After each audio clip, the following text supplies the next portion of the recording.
Sal. Ano po masasabi ninyo sa naging pahayag nga nitong Senate Impeachment Court na posibleng malabo pang magkaroon ng desisyon regarding doon sa request na buksan yung mga financial records ni VP Sara? Sa Lunes, meron na yung desisyon. Papaniwala ko, wala namang alam yung tagapagsalitang yan. Anyway, ang mas importante sa akin, yung sinasabi na uh, mahirap na i-shorten ang impeachment proceedings. Talagang mahihirapan kayo kung ang presiding officer nyo ay pinagbibigyan ang prosecution na mag-deliver ng mga speeches sa bawat presentasyon, bawat tayo nila doon. Nagbibigay sila ng mga pahayag na improper, na wala sa hulog sa isang paglilipis. At pagkatapos, pag may objection pa yung defense, ino-overrule niya, pinapabayaan niya na magsalita muna yung isa, ituloy muna yung ino-objectan, saka siya mag-rule, sus Maria Josep. Napakahina ng presiding officer. Kaya ang bagal natin. Pinapabayaan niya. Kaya siguro, talaga nagkamali kayong majority. Pinabayaan. Siguro, mas mabuti pa itong si Gatchalian.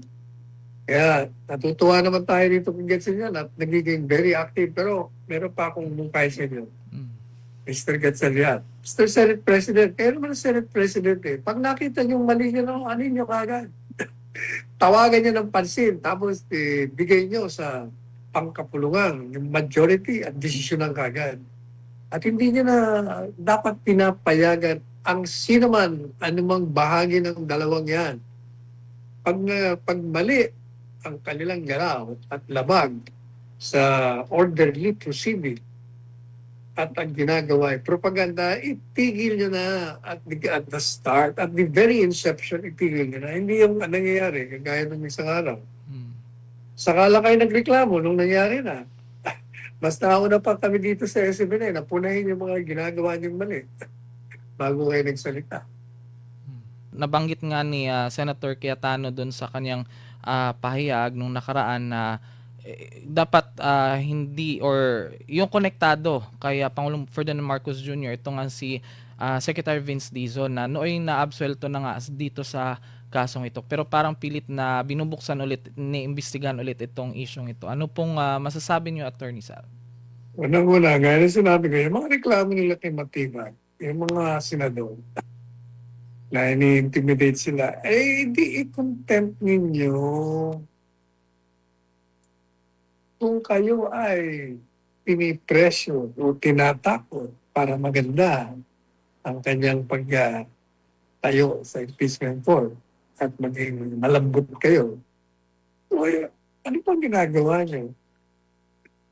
Immediately dapat kayo na mismo, kung tinatamaan kayo sa ginagawa ng NBI at nakikita nyo na ginagamit ang kanilang kapangyarihan at mandato mag-imbestiga para kayo ay i-persecute o i-demanda, takutin at naapektahan ang pagka-judge senator ninyo, meron kayong kapangyarihan. Contempt ninyo.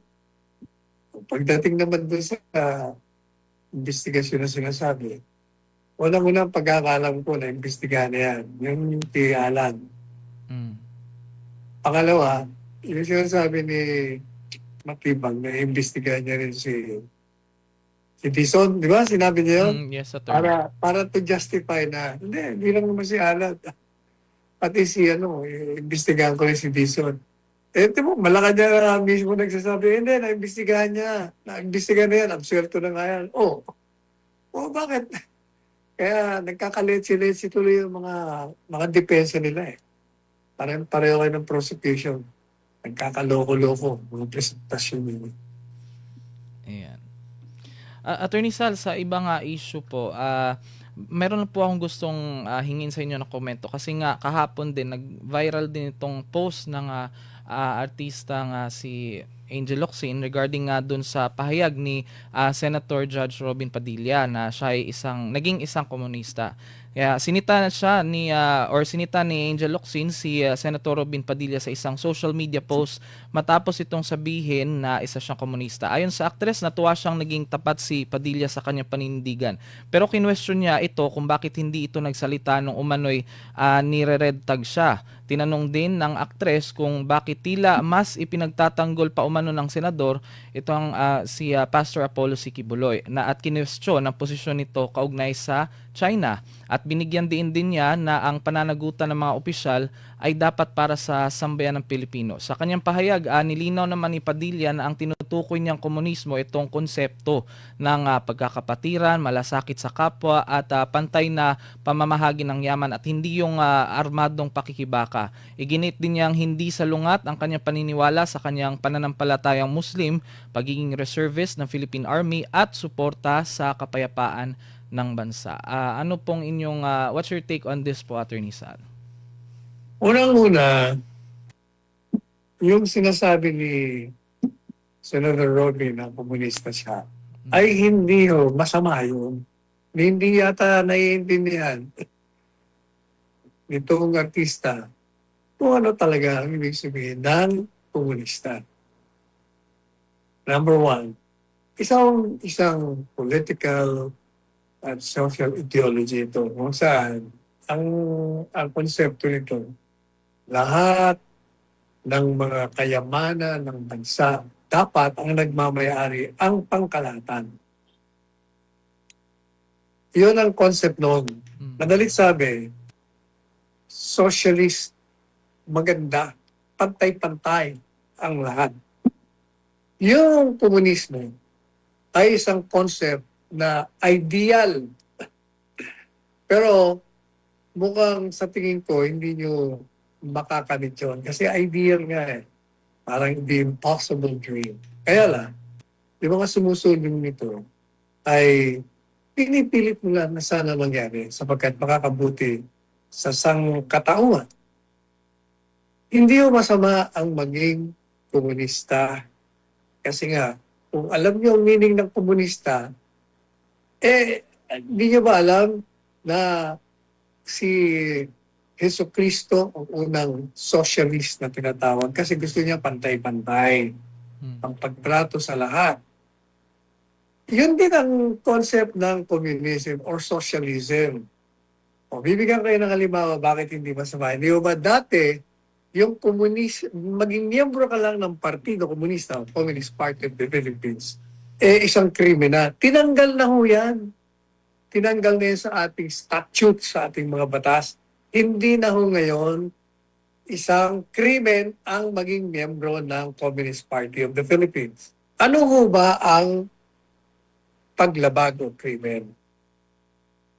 Pag ang iyong pagkakakomunista upang makamit mo yung dream mo na magkaroon ng pantay-pantay, ay ipadaan mo sa armadong revolusyon. Ibabagsak mo ang pangkasunungan ng gobyerno. Yan ho ang krimen. Yan ang hindi maganda. Pero kung i-advocate mo lang na gusto mong ganito ang mangyari sa ating bansa na pantay-pantay, ang may hawak ng kayamanan ng bayan, na kailangan yung ibibigay ng serbisyo ng pamahalaan ay naaayon sa pangangailangan ng bawat isa. At ang pagbibigay mo naman ng reward ay naaayon naman sa kanyang galing. Hindi mo masama yun. Wala, hindi mo krimen yun. Saka ang context ni Robin, Senator Robin, sa kanyang pagsasabi nun, ay yung nangyari kay Romanov. Hindi ba si Romanov, Tsar ng Russia, kumbaga, royalty, sila lamang ang mayayaman, sila lang ang nagpapakasasa sa kayamanan na pag-aari ng buong bansa. Itong mga rebelde, ito yung mga komunista. Yun ang context noon. Kung baga, ayaw ni Senador Robin at ibinibigay niya sarili niya doon sa grupong ito na pinabagsak ang isang tyrannical na Tsar na siya lamang ang nagpapakasasa sa yaman ng kanilang bansa at pinapahirapan yung mga ordinaryong manggagawa. O yun ang context noon. Kaya siya sinasabi niya, ako komunista. Maliban pa sa maganda ang konsepto.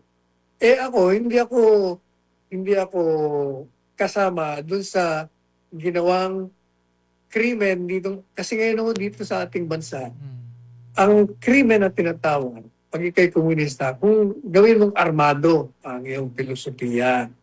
Kaya yung NPA, in-out mo yun. Kaya bawal talaga. At magiging isa kang kriminal pag ikaw ay nademanda at nahatulan pagkatapos ng paglilitis, pag ikaw ay isang komunista na ang isinagawa mong pamamaraan upang isulong mo ang iyong advokasya ng pantay-pantay ay sa pamamagitan ng armado. Pero kung